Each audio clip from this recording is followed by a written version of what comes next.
shallow, fast water fishing. It's a big one.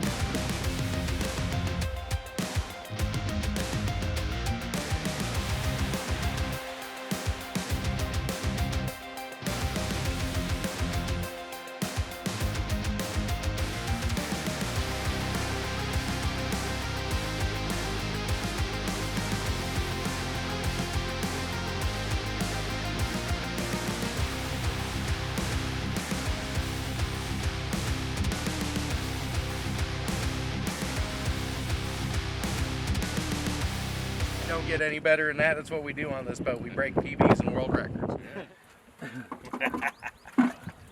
This is really Western. Howdy. Hello. I'm Scott. I'm Jason. Nice to meet you, Nice Jason. to meet you. You got some fish, huh? Ready How you to doing? try to get some Good, I'm fish? Eric. I'm Scott. I'm the deckhand helping out.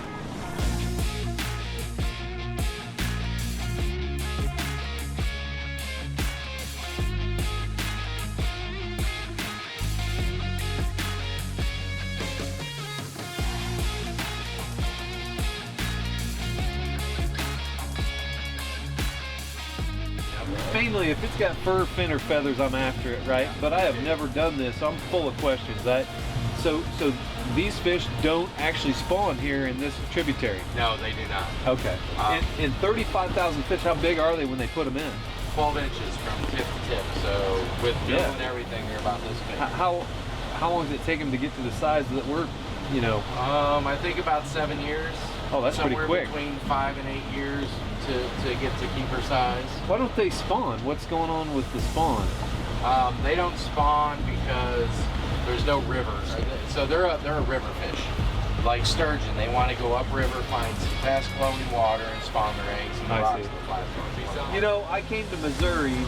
I'm filming a not-for-profit hunting and fishing show that benefits veterans with PTSD and brings awareness to veteran suicide. Awesome. And we came to Missouri with expectations to try to do a few things outdoors in Missouri, and in the last 48 hours, we've killed a couple turkeys. We have shot a really nice gar with a bow at night with lights. We found a mess of morel mushrooms. Nice. And we're getting ready to go spoonbill fishing with you. If we can put one of those in the boat, this would be one heck of a rounded out trip to Missouri for this old Indiana boy. And this is shallow. We're gonna do some shallow, fast water fishing. And you know, if you look downstream, I can see 2 or 3 boats just in that hole. They're just dragging that hole like crazy. We're gonna drag all the shallow stuff and hope we can hit these fish in the shallow. It's crazy windy. It's gonna be a little difficult, but if I can get on fishing here, we'll be the only boat here catching fish. Right. Nobody else wants to be in this wind doing this. And I'm just kind of crazy enough to do it. So I like it. I don't know.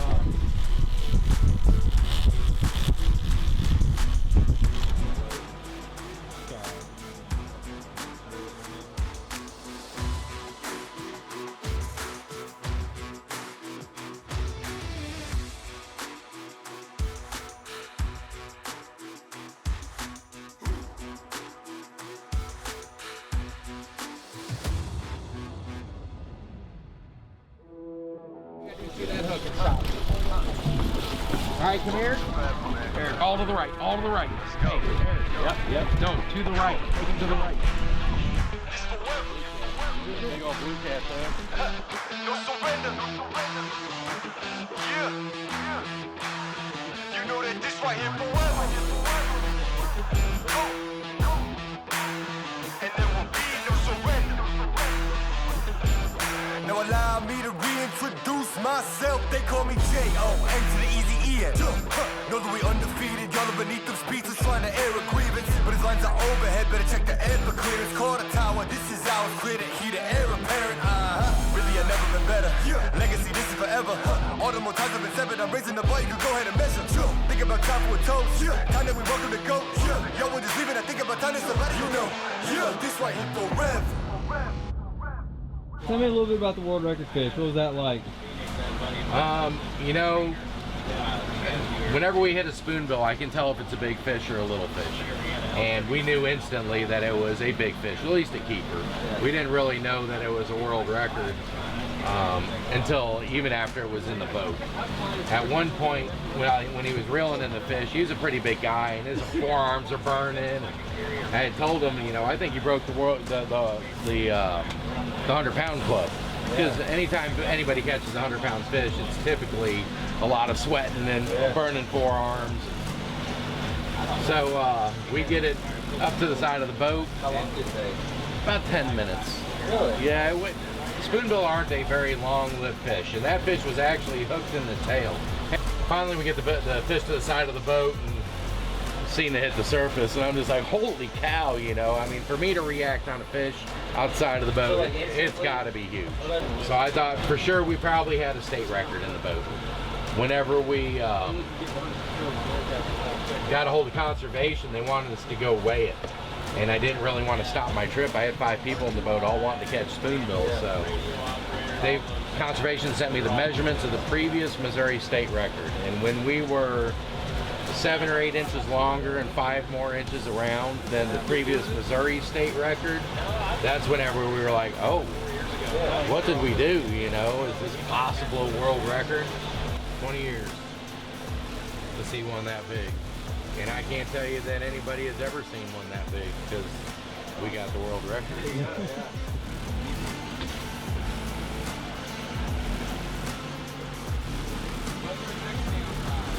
That's it at 90. Bring it up to 80.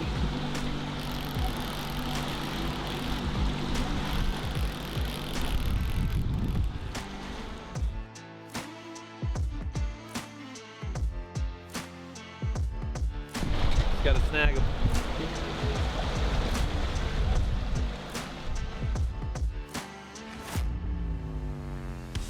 Trying to run my hooks in the general areas that I see the most. Are they sensitive to temperature or pressure, or what are they mainly sensitive to?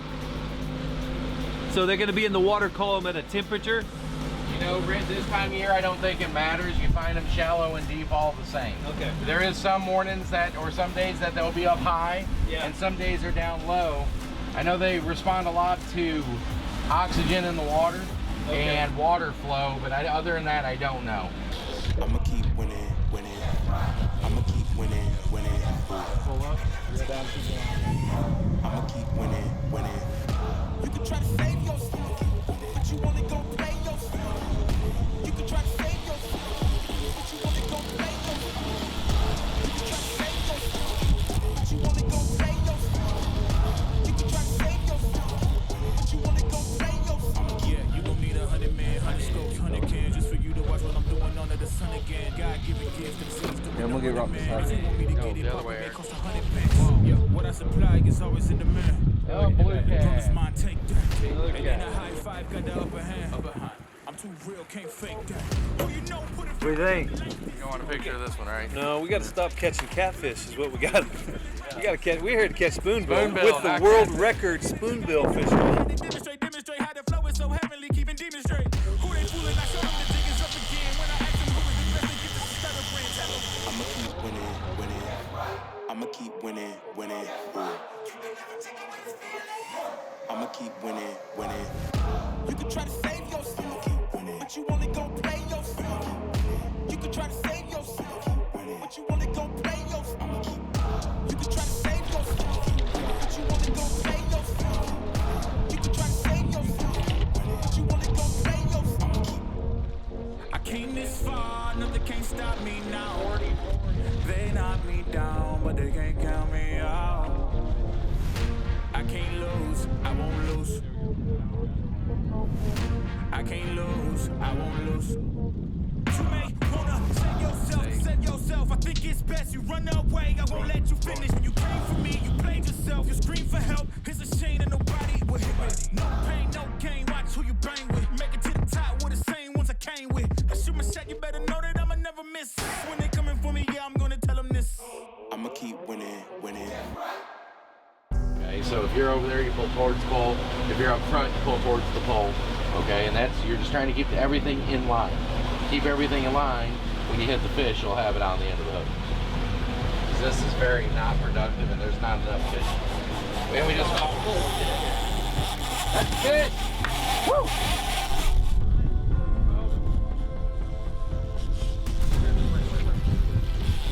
Keep it tight. Oh, it's nice.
Tell me how you know it's, oh.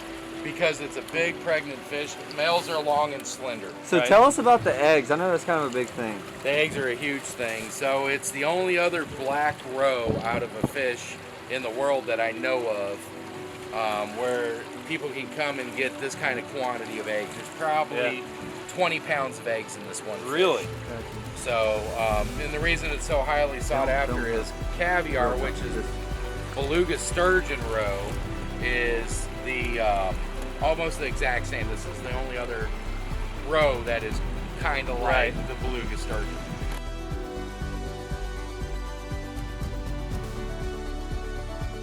Why did I create Darkhorse Expeditions? And we've talked about it in other episodes, you know, but seemed like very frequently, for a while there, every couple weeks or month, I was getting a telephone call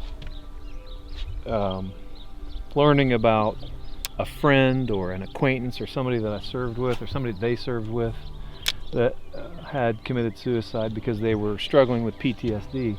And it's always somebody that you would have never expected, right? Just, you know, leaving behind a couple kids, a beautiful wife, or great job, and they just weren't willing to talk about it.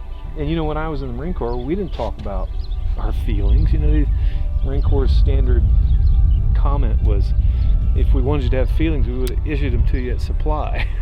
But you know, we tamp those things down, and I think we've got an entire generation of service members who have just been trained to not talk about their feelings.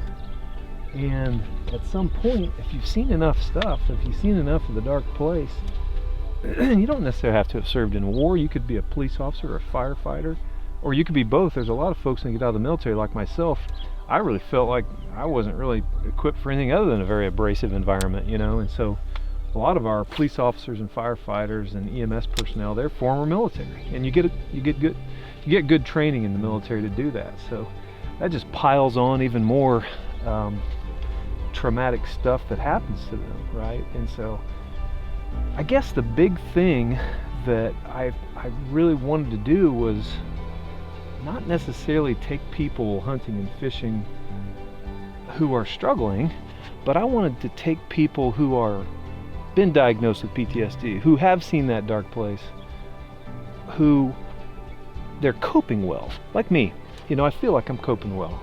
I do great, but the question is why? Why am I doing okay? And the folks that I take hunting and fishing, why are they doing okay? Why did I choose to take them? There's a lot of great programs out there to help people and provide, you know, hunts and outdoor opportunities for people that just need to get away. But my mission, or my goal for Darkhorse Expeditions, is to preach hope and mentorship to people, not cram it down their throats, but just to kind of show them, hey, there's some folks out there who they've seen that dark place like you. but they know how to cope, right? And talk about different ways that we cope, you know. And for me, it's out here, right? Today it happens to be on Lake of the Ozarks fishing, and yesterday it was in Missouri turkey hunting for morel mushrooms. But and then talking a little bit about why that's good for me. For me, this is just kind of my medication. I suppose it brings me closer to God, and it puts me in a mindset that is peaceful. I mean, listen to this. This is great, you know. And sometimes, depending upon what your job is, if you work in a factory or you're a police officer or a fireman, you got to get away from the sirens and the constant chatter of your radio to just kind of find some inner peace. And for me, that's in the woods, in the turkey woods and the deer woods, on the lake. You know, you get charged up once in a while, catching a big fish, or shooting a nice big tom turkey, or, you know, hunting one deer for 3 years that you've been finding sheds for. And I think a lot of people that are service members, they identify with that. And I want to talk to you individually and say, if you're struggling with PTSD, get outdoors. Take a friend. Tell somebody you're struggling. And or call us. We're going to have on the screen some phone numbers and some programs that you could take advantage of. And the goal is for us to provide resources for you. We're going to try to raise money from folks that like the mission and perpetuate this with more than just me out here and want to take others. I'm trying to find people that I happen to know or I've been introduced to that are outdoorsmen, outdoors women, or have a big reach and they're sympathetic to the outdoor cause, and they have struggled with PTSD, and or they've, suicide in some ways touched their lives, and I want to take them on a hunting and or fishing trip, and then just take a few minutes to talk about why they're doing well. Why are they coping well? What is it about the outdoors helps them find their inner peace and prevents them from making a bad decision? And what is it that unique about what about them and their experiences that helps them? And so the idea is to talk about that stuff and then figure out how we can convey that to the folks that are watching at home, and what we can do to continue to spread that message. And there's not going to be a ticker symbol at the bottom of the screen that says the Darkhorse Expeditions saved 13 people today or something like that, but that's the goal, man. The goal is to talk about it and to perpetuate a mindset that it's okay to talk about it, and to perpetuate the dialogue that there are ways to cope. And for me, this may not be your gig, man, but for me, this is it for me. Outdoors. This is a peaceful setting on Lake of the Ozarks. I'm casting at Big Gar, and I'm at peace, right? And I think if that's not for you, maybe there's something else that we do that will resonate with you. And that's all we're trying to do. Is we're trying to show that life is great, and somewhere is your purpose, somewhere is your peace of mind, and I'll bet it might be in the outdoors. You should give it a try. 70 pounds or so. Already sideways in the water from me right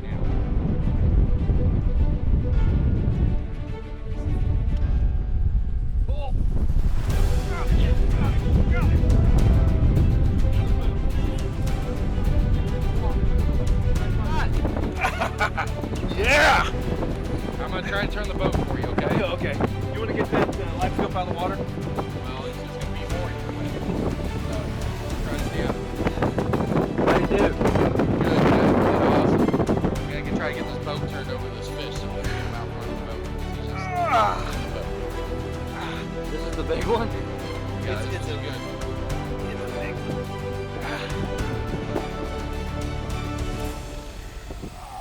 And try to pull the boat off.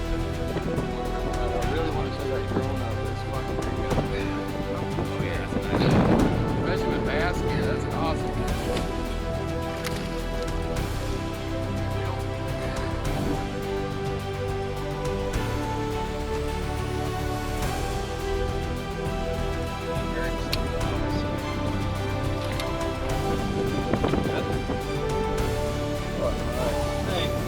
about that? Yeah!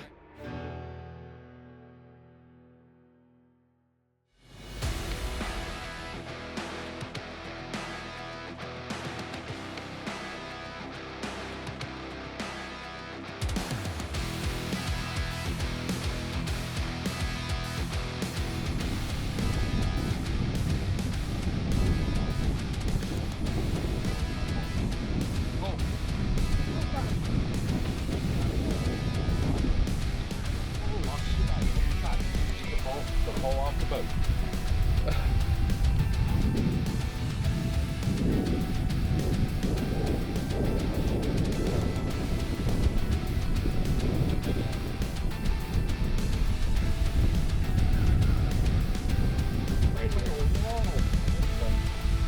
That's him right there.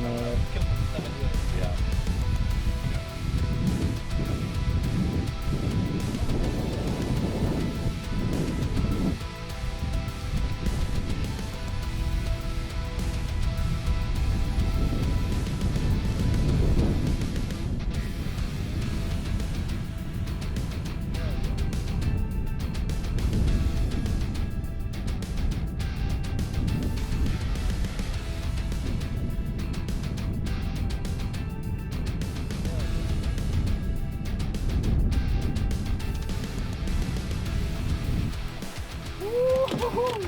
Warm, dry,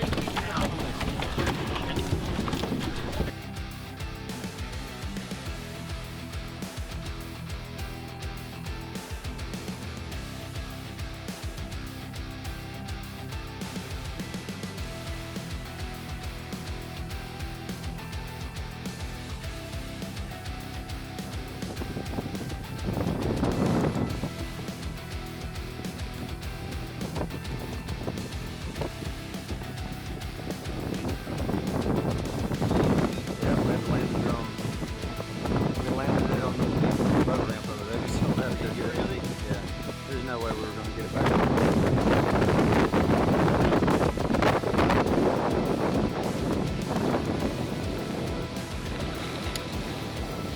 Let me give it slack. No, you're good right there.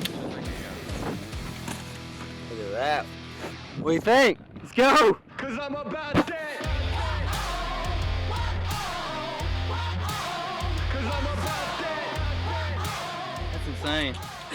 Throw like 30 times, get it that one time, and you know. As soon as you hit it, you know. So those rakes are gathering all the microorganisms these things eat, all the plankton, and small insect larvae, and all the small fish that they eat. They collect in those rakes, and then they're somehow able to suck that into their mouth. So it's a pretty cool fish. Biggest fish in our water eats the smallest thing, which is crazy, but it's pretty cool. So. Heck yeah. What do you think about today? I think today was great. Beautiful weather. Y'all caught big fish. What more could you ask for? That's right.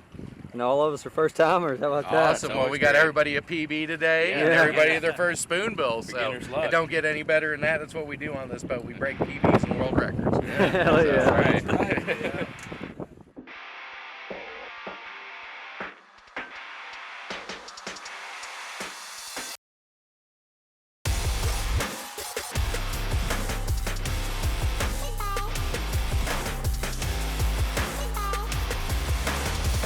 So Jason, we had a pretty good day today. We put 4 spoonbills in the cooler, a lot of meat, and some taxidermy opportunities. Yep. The eggs. I'm just still really curious. How would I prepare these eggs? And for all the folks, viewing from home, what's the best way to prepare these eggs, or one way anyway to do that? So what you want to do is you get yourself a mesh colander, something with a small hole, and you'll put your eggs in that colander, and you'll get distilled water, and you want to wash all the membrane off those eggs at least 3 times with distilled water. Make sure there's massage them, get all those little black pearls cleaned of all the membrane. Keep rinsing them off until you got totally just the little black pearls. After that, you want to take a 5-gallon bucket and put 1 pound of salt and 2.5 to 3 gallons of water. After you get that, you dump your eggs in the salt water for 1.5 minutes, and then you'll want to dump them right back off. If you leave them in there too long, they'll be too salty. Not long enough, they're not salty enough. You can always add more salt. If they are too salty, you can rinse them off with distilled water to remove a little bit of that salt. And if they're not salty enough, you can just sprinkle a little bit of salt on them. So you're cleaning them off with distilled water, Yep. and then basically salting them to taste in a brine. Salt them to solution. taste, exactly, Yeah. yes. And then what do I do once I have these salted, cleaned off fish eggs? Oh, you put them in mason jars and then put them in the freezer. Just And then no treatment or anything. We've already brined them. you've already brined them, so you already got a little cure on there. So now you just freeze them and then you thaw them and eat them whenever you're ready to eat them. So, what wine pairs with this? Since you're an expert. Well, I would What say a wine good pairs with IPA maybe. An IPA. There you go. I don't know that a wine Yeah. would pair, A good bush in my light. opinion, A with good- any fish egg. A good So, bush light. There you go. Yeah. Well, dude, this was an epic day. I can't tell you how much fun we had. We've all put a personal best in the boat and a first in the boat, and it's very clear why there's not hardly anyone else still out here on the lake fishing for spoonbill. And the guy who has caught the world record spoonbill as a guide has got us out here. So thank you very much, dude. No problem. Great time. Awesome. I appreciate you guys coming and enjoyed having you in the boat.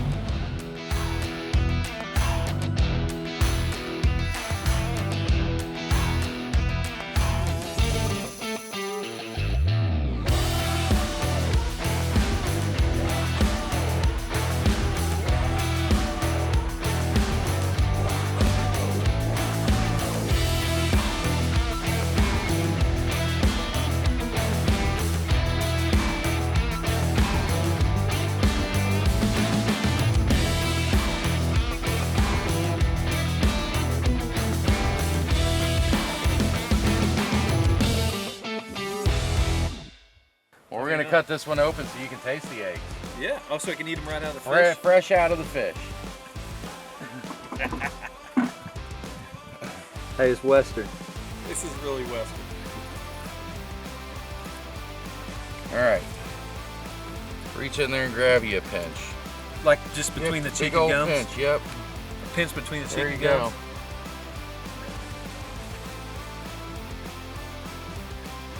They taste like broccoli. That's what Eric says. Just like broccoli. Like the seventh time he's ate it. It's pretty good.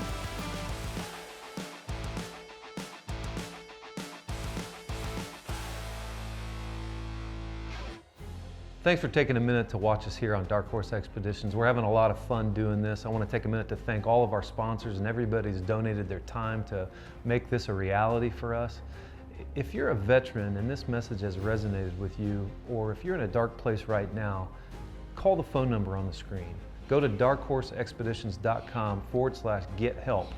And did you know that since 2001, post 9/11, we've lost more than 30,000 veterans to suicide, which is nearly 4 times what we lost in combat. If you're a veteran or a person who wants to help, you've been in that dark place and you like this content and you want to help us help others, please reach out. Contact us at darkhorseexpeditions.com. Are you willing to go to combat with us and try to prevent this?